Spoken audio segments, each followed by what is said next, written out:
सबसे पहले उर्मिला जी मैं आपके साथ शुरुआत करना चाहती हूँ और दर्शकों को एक संदर्भ में दे दूं कि ये जो पहले फेज का जो चुनाव होने जा रहा है, 58 सीटों पर चुनाव है, 11 जिले इस चुनाव में जा रहे हैं, जिसमें शामली है, मेरठ है, मुजफ्फरनगर है, बागपत, हापुड़, गौतम बुद्ध नगर, गाजियाबाद, बुलंदशहर, मथुरा, आगरा और अलीगढ़।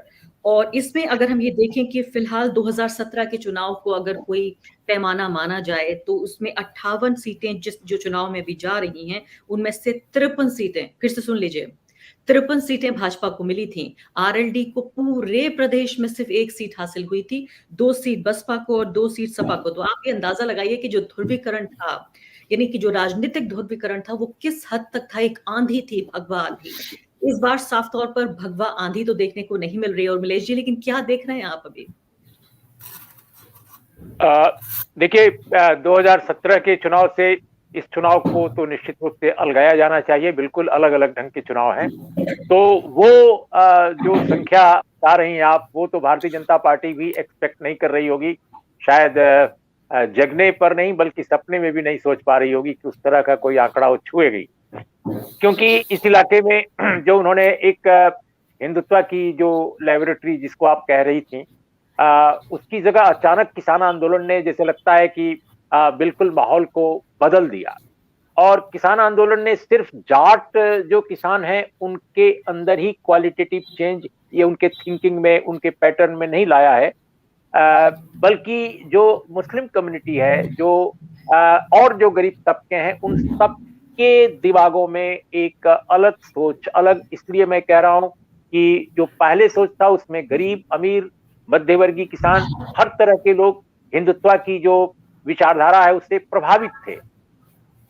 भले ही वो सब्जेक्टिव स्तर पर ना हो, लेकिन जो माहौल क्रिएट किया गया था उसमें सब बह गए थे। क्योंकि कई बार भारत में चुनाव जो है हवा पर होते हैं, और वो हवा जो थी उस समय, वो बिल्कुल ऐसा लगता था कि समाजवादी पार्टी को इसलिए पलटना है क्योंकि उनको एक अच्छी सरकार का सपना दिखाया जा रहा था। लेकिन इस बार हमने देखा कि किसान आंदोलन के दरमियान मुस्लिम और जाट लोगों में जो एक बहुत ही सीरियस किस्म का एक अविश्वास पैदा हो गया था, बहुत ही गहरा। वो अविश्वास न केवल वो खत्म हुआ, बल्कि हर जगह देखा गया कि मीटिंग्स पे या डिफरेंट एसोसिएशंस उनके सामने आए। तो वो एक बड़ा चेंज है। मैं स्वयं एक बार ऐसे एक माहौल में गया तो मैंने सोचा कि ये पूछें कि भाई ये केवल नकली है, केवल किसान आंदोलन के समर्थकों के द्वारा ही उड़ाया जा रहा है, या वाकई जमीनी स्तर पर भी ये चेंज है। तो मैंने महसूस किया कि नहीं, जमीनी स्तर पर भी चेंज है। और दूसरी बात आरफा, कि इस इलाके में भी जो गन्ना का मामला हो, गन्ना किसानों का, या आप देख लीजिए कि जो गरीब तबके के लोग हैं, चाहे वो छोटे किसान हो या आम साधारण छोटे मोटे काम करने वाले लोग हों, सबका रोजगार बेहाल हुआ है। सब बिल्कुल बदतर स्थिति में है। महंगाई ने, बेरोजगारी ने, और साथ में जो कोरोना दौर की बद इंतजामी है, इन 3 चीजों ने तो बहुत बुरी तरह प्रभावित किया है। जी, ठीक। उमेश जी, हाँ, उमेश जी, मैं समझ गई आपकी बात। उमेश जी, मुझे बताइए, पहली बात तो क्या आप नलिन वर्मा जी से सहमत हैं? पहला तो सवाल यही बनता है। दूसरा सवाल ये बन रहा है कि मैंने खुद इंटरव्यू किया ओपी राजभर का, मैंने जो है वो सैनी साहब को भी बात करते हुए सुना।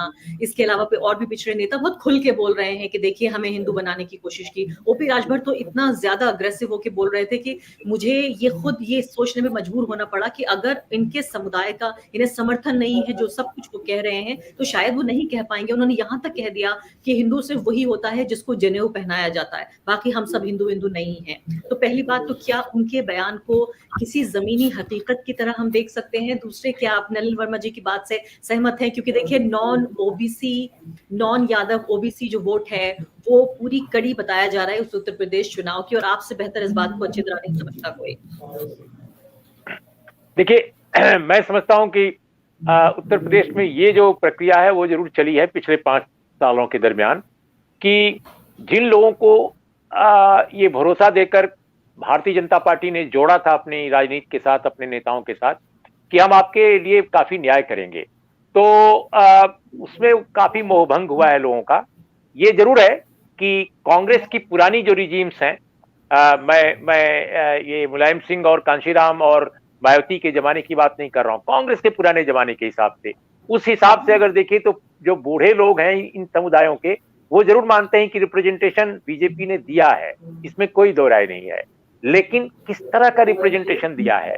वो खास तरह के लोगों को जब हिंदुत्व की लेबोरेटरी में उनको प्रशिक्षित कर लेते हैं, तभी उनको कहीं किसी विश्वविद्यालय में वाइस चांसलर बना देते हैं या कोई और ओहदा दे देते हैं। लेकिन एक आम लोगों का जो पार्टिसिपेशन है या उनका एक प्रतिनिधित्व है, वो तो नहीं हो पाता।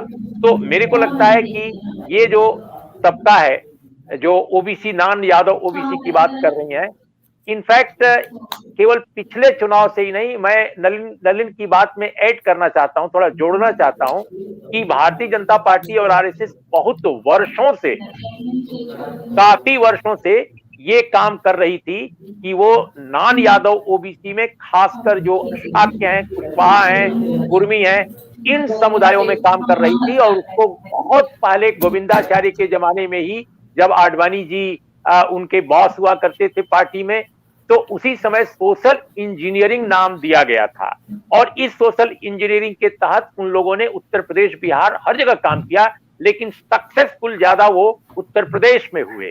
और नॉन यादव ओबीसी का जो सेक्शन है, ये पहला चुनाव है, ये मैं बहुत शिद्दत के साथ आपको कहना चाहूंगा कि ये पहला चुनाव है जब जो नेता थे, जो स्वामी प्रसाद मौर्य या अन्य लोग, वो जो अचानक जो गए हैं, ये अचानक नहीं गए हैं। ये जरूर है कि उन्होंने तारीख जरूर चुनाव से ऐन पहले चुनी, वो भी एक स्ट्रेटजी का हिस्सा था। लेकिन जो मेरी जानकारी है, काफी समय से ये भारतीय जनता पार्टी से हटने का मन बना चुके थे, क्योंकि इनके समाजों में इनके ऊपर प्रेशर था कि भाई, अगर आप अब बीजेपी के साथ इस बार आएंगे तो आपको हम चुनाव में वोट नहीं देंगे। और क्यों नहीं देंगे? क्योंकि आपने कहा था कि हम यहां जाएंगे तो मुख्यमंत्री आपका बनेगा, उप मुख्यमंत्री आपका बनेगा। ऐसा कुछ नहीं हुआ, और उप मुख्यमंत्री बना भी एक, तो वो हिंदुत्व का एकदम हिंदुत्व का रिप्रेजेंटेशन वो करते हैं, न कि वो ओबीसी का करते हैं। दूसरी बात कि आपने रिजर्वेशन की बात कही थी कि रिजर्वेशन में जो धांधली की जा रही है, प्रमोशन में जो धांधली की जा रही है रिजर्वेशन के तहत, वो आप ठीक कराएंगे। वो भी आपने नहीं ठीक किया, बल्कि रिजर्वेशन और 10% ईडब्ल्यूएस के नाम पर हो गया।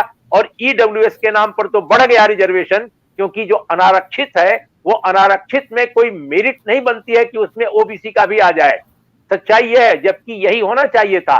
तो उनका कहना है कि ये बहुत ज्यादा रिप्रेजेंटेशन अपर कास्ट को है, इस पर आपने लड़ाई नहीं लड़ी और आपको लड़ने लायक छोड़ा नहीं है बीजेपी ने। तीसरी बात कि जातीय जनगणना का जब सवाल उठा, पहले ही कह दिया था राजनाथ सिंह जी ने 2018 में कि इस बार हमारी सरकार हर हालत में जातीय जनगणना कराएगी।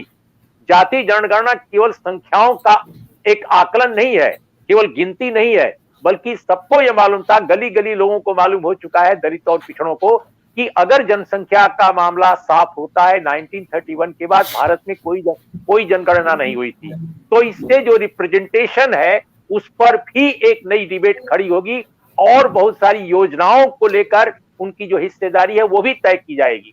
तो एक ये बड़ा प्रश्न कि बीजेपी ने साफ कह दिया केंद्र सरकार ने कि नथिंग डूइंग, हम इसको जनगणना नहीं कराएंगे। तो 3-4 ये जो मुद्दे थे, उन मुद्दों के कारण, देखिए ये नलिन की बात सही है कि it was not only temple वगैरह, तो ये सब हवा बनाने का काम करते हैं, लेकिन ये जो रियल इश्यूज थे, लैंड का इश्यू है या खेती बाड़ी का इश्यू है, गन्ना किसानों का इश्यू है, ये सारे के सारे लोग, खेतिहर लोग कौन है? ओबीसी लोग हैं। और ओबीसी लोग हैं, उनको जो जाट और अन्य ओबीसी के बीच में एक दरार थी, उसको किसान आंदोलन ने पाट दिया। तो जब पाट दिया तो एक बड़ी यूनिटी तैयार हुई है। और बिल्कुल आखिर में मैं बताऊं कि देखिए, इस वक्त जो मुख्य समस्या आरपा है इस चुनाव की, वो ये नहीं है कि जनता तैयार नहीं है। जनता तैयार है, जनता बिल्कुल खारिज करने की मुद्रा में है। वैसे भी एंटी इनकम्बेंसी उत्तर प्रदेश में रही है हर एक सरकार के खिलाफ। 5 साल बाद सरकारें आमतौर पे हाल के वर्षों में बदलती रही हैं। लेकिन जो सबसे बड़ी बात है कि इस चुनाव में लेवल प्लेइंग फील्ड नहीं मिल रहा है, बिल्कुल लेवल प्लेइंग फील्ड नहीं है। न सिर्फ इलेक्शन कमीशन के तौर तरीकों के कारण, बल्कि आप मीडिया को ले लीजिए। अब मैं पहले टेलीविजन नहीं देखता था, हाल के दिनों में मैं देखने लगा हूं, क्योंकि मुझे इलेक्शन के बारे में जानकारी चाहिए। आप कल्पना नहीं कर सकती हैं कि जो मेन स्ट्रीम टीवी चैनल हैं, वो भारतीय जनता पार्टी के किसी भी कार्यकर्ता या नेता से ज्यादा असरदार ढंग से बीजेपी का प्रचार कर रहे हैं। और मैं इन वाक्यों को जब बोल रहा हूं तो पूरे पूरे विश्वास के साथ और पूरी अथॉरिटी के साथ बोल रहा हूं। आप एक दिन का केवल एक कवरेज किसी टेलीविजन चैनल का देखिए, मैं मानता हूं कि भारतीय जनता पार्टी का कोई ऐसा नेता नहीं है जो इतना ज्यादा जोरदार ढंग से बीजेपी का प्रचार कर पाएगा या लोगों तक अपील उनकी होगी, जितना इस समय जो एंकर्स हैं, जो टेलीविजन चैनल्स हैं, उनकी अपील दिखाई दे रही है। और ये गली गली में, गांव गांव में, घर घर में, बेडरूम तक है। अब इसकी काट जो है, इसकी काट क्या अखिलेश यादव, मायावती जी या अन्य लोगों के पास है? इनके पास कुछ भी नहीं है। दूसरी बात कि गांव गांव और हर जगह बूथ पर जो उनके वॉलंटियर्स हैं आरएसएस के, वो जबरदस्त मशीनरी है। इनके पास वो ऑर्गेनाइजेशनल मशीनरी नहीं है। और तीसरी और आखिरी बात मेरी कि इस चुनाव में दरअसल यही देखना है कि क्या जनता स्वयं सेवक बन जाती है, अपना वॉलंटियर बन जाती है, कि वो राष्ट्रीय स्वयंसेवक संघ के लोगों को वाकई उसका विकल्प पेश कर देती है। ये असल चुनाव यही इसी बात का है। देखिए आप उनकी आशावादिता को शेयर करते हैं, आप अपना उनका जो ये ऑप्टिमिज्म है वो शेयर कर रहे हैं, या आपको लगता है कि करंट ट्रेंड्स जो हैं वो इसको सही नहीं बताते? नहीं, मैं नलिन जी की जो आशावादिता है उसको मैं सैल्यूट करता हूं। मैं शेयर करता हूं या नहीं करता हूं वो प्रश्न मैं अभी छोड़ देता हूं, क्योंकि मुझे किसी दूसरे बिंदु को उठाना है, किसी दूसरे पॉइंट को। लेकिन मैं सैल्यूट करता हूं, अच्छा लगा। लेकिन मैं ये कह रहा हूं कि देखिए, अपने समाज में जो सेक्युलरिज्म की लड़ाई है, दरअसल उसका पर्सपेक्टिव जो है ना, उसका जो पूरा परिप्रेक्ष्य है वो बहुत दिग्भ्रमित रहा है। और यही कारण है कि पिछले 3 दशकों में सेक्युलरिज्म की लड़ाई लड़ने की बात जो करने वाले लोग हैं, दरअसल उन्होंने बहुत कुछ किया नहीं, बहुत कुछ अचीव नहीं किया, चीजें खोती रही। क्यों? क्योंकि मेरा यह मानना है कि जब तक आप सामाजिक आर्थिक न्याय, लोगों को जब तक सामाजिक आर्थिक न्याय की राजनीति नहीं करेंगे, तब तक आप सेक्युलरिज्म की भी रक्षा नहीं कर पाएंगे। भारत के संविधान के प्रियम्बुल में सेक्युलरिज्म शब्द नहीं था, ये हम सब जानते हैं। लेकिन ये बाद में मिसेस गांधी के दौर में जोड़ा गया, और अच्छी बात है जोड़ा गया। लेकिन भारत का संविधान तब भी लाइन बाय लाइन सेक्युलर संविधान था। ये बहस हुई थी, संविधान सभा में हुई थी, और उसमें doctor B R. Ambedkar, K T. Shah जैसे लोगों ने बाकायदे पार्टिसिपेट किया था। तो इंडियन कॉन्स्टिट्यूशन और इंडिया की जो संवैधानिकता थी, उसमें सेक्युलरिज्म को अलग से उन लोगों ने जोड़ने की उस समय जरूरत नहीं महसूस की। मेरा ये कहना है कि आज भी उत्तर प्रदेश हो, चाहे देश का कोई भी तबका, अगर आप गरीब लोगों को, उत्पीड़ित लोगों को, पिछड़े लोगों को सामाजिक और आर्थिक न्याय में हिस्सेदारी देंगे, सामाजिक आर्थिक न्याय उनके साथ करेंगे, तो कम्युनलिज्म धराशायी हो जाएगा। कम्युनलिज्म की लड़ाई सेक्युलरिज्म का नकली झंडा लेकर अगर आप लड़ेंगे, जो अपने देश में काफी एक तबका लड़ता रहता है, वो दरअसल नहीं लड़ सकता। ये मैं दावे के साथ कह सकता हूं। सेक्युलरिज्म की लड़ाई सोशल और इकोनॉमिक, सामाजिक न्याय और आर्थिक न्याय के साथ लड़ी जा सकती है। और उत्तर प्रदेश में जनता यही चाहती है, लेकिन नेता ऐसा उन्होंने नहीं किया। अब बीच में जैसे आपने देखा होगा कि अखिलेश जी ने गणासा फरसा वगैरह उठाया था, है? और फरसा उठा करके वो मंदिर बनाने की बात करने लगे थे। लेकिन तत्काल जनता का उन पर दबाव पड़ा, इतना दबाव पड़ा कि सोशल मीडिया पर उनके जो फैंस थे, उनके जो फॉलोअर्स थे, उनके जो समर्थक है, वो आलोचना करने लगे।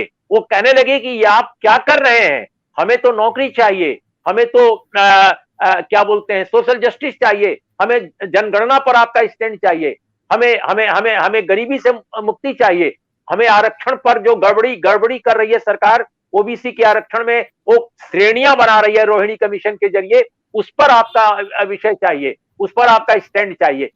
इसके बाद अचानक आपने देखा होगा कि श्रीमान अखिलेश यादव ने पूरा ट्रैक बदल दिया, पूरा का पूरी लाइन बदल दी, और सोशल जस्टिस की तरफ उनका झुकाव हो गया। तो मेरा ये कहना है, और होना चाहिए था, और तो मेरा ये कहना है कि ये जो अपने उत्तर प्रदेश के समाज में जो ये विभाजन दिखाई देता है, जिसकी चर्चा बार बार की जाती है कि ओबीसी का बड़ा तबका भाजपामय हो गया है, दरअसल वहां मैं नलिन की बात से सहमत हूं कि दरअसल वो भाजपामय नहीं हुआ है, वो अपने समाजवादी, कांग्रेसी या अन्य जो नेतागण थे, पहले के ट्रेडिशनल लीडरशिप जो थी, उसके द्वारा न्याय उनके साथ नहीं किया गया, इससे वो डिसइल्यूजन्ड हो गई। और जब डिसइल्यूजन्ड हो गई तो जो लोग मंदिर के नाम पर, जो लोग खुराफात के नाम पर, जो लोग एंटी मुस्लिम स्लोगन के नाम पर उसको मोबिलाइज करना चाहते थे, वो उनके साथ जुड़ गए। पैसे का अफराद मतलब उनके पास स्रोत था, बहुत सारे लोगों को उसके लिए मोबिलाइज किया गया था। लेकिन इसका यह मतलब नहीं है कि वो किसी तरह से कट्टरपंथी हिंदू बन गए, क्योंकि इस देश में जो उत्पीड़ित जातियां हैं, दरअसल उनका क्या कट्टरपंथी हिंदुत्व क्या है? हिंदुत्व कुल मिलाकर इस देश में जो उच्च वर्णीय लोग हैं वही हिंदुत्व है। वर्ण व्यवस्था के जो अलंबदार हैं वो हिंदुत्व है। हिंदुत्व जो है वो डेमोक्रेसी नहीं हो सकता। और ये डेमोक्रेटिक स्ट्रक्चर हमारे संविधान के निर्माताओं ने बनाया है। ऐसे में मेरा यह मानना है कि सोशल जस्टिस और इकोनॉमिक जस्टिस ही सेकुलर कॉन्स्टिट्यूशन को और सेकुलर सोसाइटी को बचा पाएगा, और कोई रास्ता नहीं है। चुनाव आएंगे जाएंगे, लेकिन आज की तारीख में मैं नलिन की बात से थोड़ा यहां सहमत हूं कि मैं इतना अंडरमाइन नहीं कर रहा हूं। जो इस समय कम्युनल एक आंधी है, मैं उसको अंडरमाइन नहीं कर रहा हूं, क्योंकि लीडरशिप जो है वैकल्पिक वो बहुत कमजोर है। अगर जनता ताकतवर है तो ये नौजवान जो हैं, जिन्होंने अपने नेताओं को झुकाया है और अपने नेताओं को ट्रैक बदलने के लिए मजबूर किया है, अगर ये गांव-गांव निकल गए तो बहुत बड़ी बात होगी। वो निकल पाएंगे कि नहीं निकल पाएंगे मुझे नहीं मालूम।